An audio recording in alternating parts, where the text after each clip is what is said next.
Bismillahirrahmanirrahim. Assalamualaikum warahmatullahi wabarakatuh.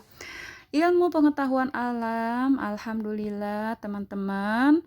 Hari ini atau tepatnya pekan ini kita sudah memasuki subtema terakhir ya, atau subtema ketiga di tema 5F. Apa artinya? Artinya adalah seminggu ini kita akan belajar subtema terakhir, kemudian pekan berikutnya kita akan mengadakan ulangan harian untuk tema 5F. Siap-siap ya teman-teman ya. Ya, jadi insya Allah pekan depan kita akan ulangan harian tema 5F. Teman-teman, langsung kita belajar. Sebelumnya berdoa. Bismillahirrahmanirrahim. Rabbi zidni ilma warzuqni fahma.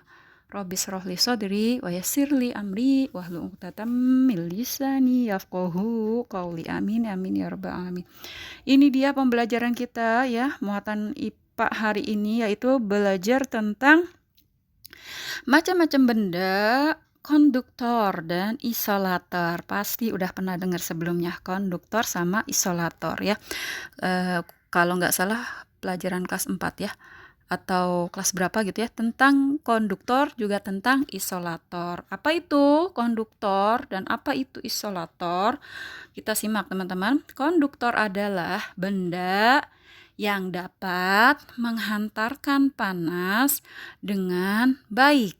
Kemudian apa itu isolator? Yaitu adalah benda yang tidak dapat menghantarkan panas ya. Itu dia konduktor dan isolator. Mungkin kalau pembelajaran yang lalu atau yang sebelumnya, teman-teman mengartikan konduktor itu benda yang dapat menghantarkan listrik. Nah, kalau sini karena kita sedang pembahasannya tentang panas atau tentang kalor, maka pengertian konduktor sekarang adalah benda yang dapat menghantarkan panas dengan baik. Kemudian isolator juga begitu. Kalau dulu ya, mungkin sebelumnya teman-teman belajar tentang isolator adalah benda yang tidak dapat mengalirkan listrik. Nah, kalau sekarang karena belajarnya tentang panas, tentang kalor, maka pengertian isolator adalah benda-benda yang tidak dapat menghantarkan panas ya atau kalor tersebut. Sebenarnya hampir sama teman-teman ya, hampir sama. Cuman kalau ini berhubungan dengan berbicara tentang panas ya, tentang kalor. Kalau sebelumnya mungkin belajar tentang listrik ya. Jadi bedanya itu aja. Oke, baik. Teman-teman, kita simak bersama-sama benda konduktor dan isolator ya. Apa aja benda konduktor dan isolator atau contohnya dalam kehidupan sehari-hari? Oke, ini ada tulisan ya. Nisa membantu ibu memasak di dapur. Nisa memperhatikan peralatan memasak yang digunakan oleh ibu. Peralatan masak tersebut sebagian besar terbuat dari bahan besi dan aluminium.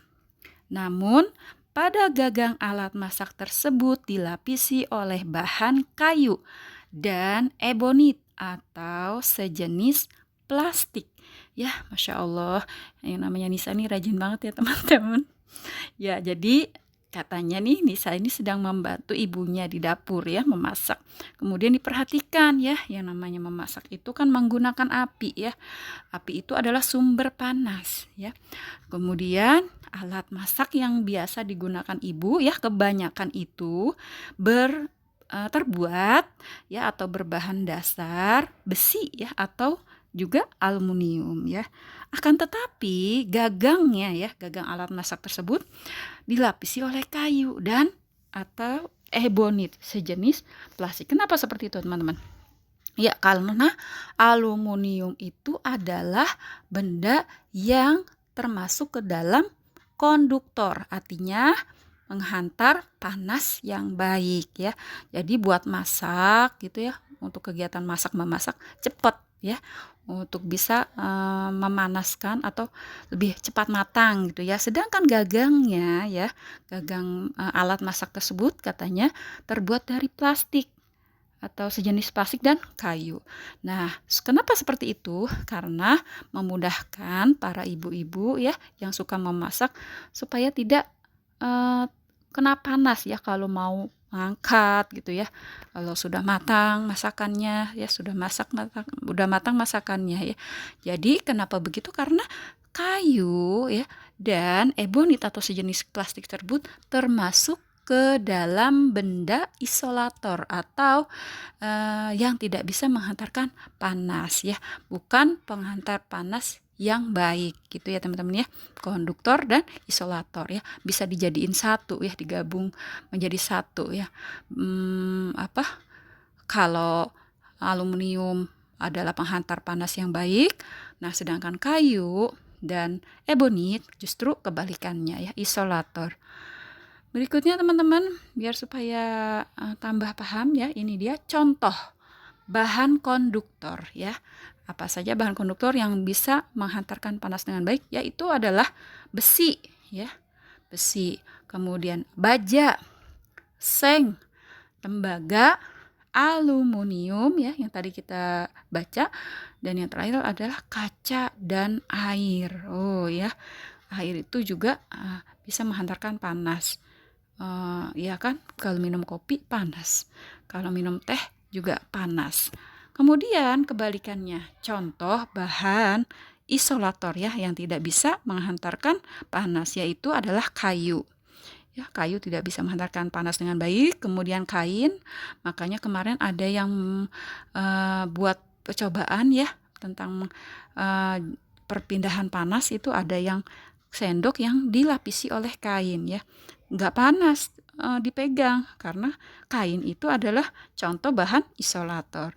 Kemudian contoh lain adalah plastik dan juga karet, yaitu ya teman-teman ya contoh bahan ya, konduktor dan contoh bahan isolator. Insyaallah paham. Oke teman-teman, ada lagi tugas hari ini. Silahkan, ini ada kotak, ada tabel maksudnya. Ada nomor, nama benda, bahan pembuatan ya. Apakah konduktor panas ya, apakah isolator panas ya. Nyebutnya kenapa kok ada istilah konduktor panas, isolator panas, Bu? Iya, untuk membedakan. Ini kita membahas tentang konduktor panas, bukan konduktor listrik ya teman-teman ya. Jadi konduktor panas dan isolator panas. Nomor 1 ya, Bu Guru contohkan itu ya. Nomor 1 nama benda. Nanti dilihat, dilirik, coba sekarang dilirik-lirik di rumahnya ada benda apa saja ya, sebut nama bendanya. Kemudian dicari tahu bahan pembuatannya asalnya dari apa ya. Kalau di sini kebetulan panci ya, bahan pembuatannya ada dari aluminium. Apakah dia termasuk konduktor atau isolator? Jawabannya adalah konduktor, maka diberi checklist ya. Kalau isolatornya jangan, karena si aluminium itu adalah termasuk ke dalam benda konduktor ya. Cari teman-teman nomor 2, 3, 4, 5, 6, kurang 5 ya. 5 nama benda, nanti dicari bahan pembuatannya, ditentukan apakah dia itu konduktor, apa dia termasuk ke dalam isolator panas. Seperti itu teman-teman ya. Gampang. Ditulis di buku tematiknya, di buku PJJ ya, di buku tulis PJJ. Yang rapi tulisannya, yang jelas, fotonya juga yang bagus biar bisa kebaca sama Bu Nisa. Oke. Terima kasih. Say alhamdulillah. Alhamdulillahirabbil alamin. Subhanakallahumma wa bihamdika asyhadu an la ilaha illa anta astaghfiruka wa atubu ilaik. Assalamualaikum warahmatullahi wabarakatuh.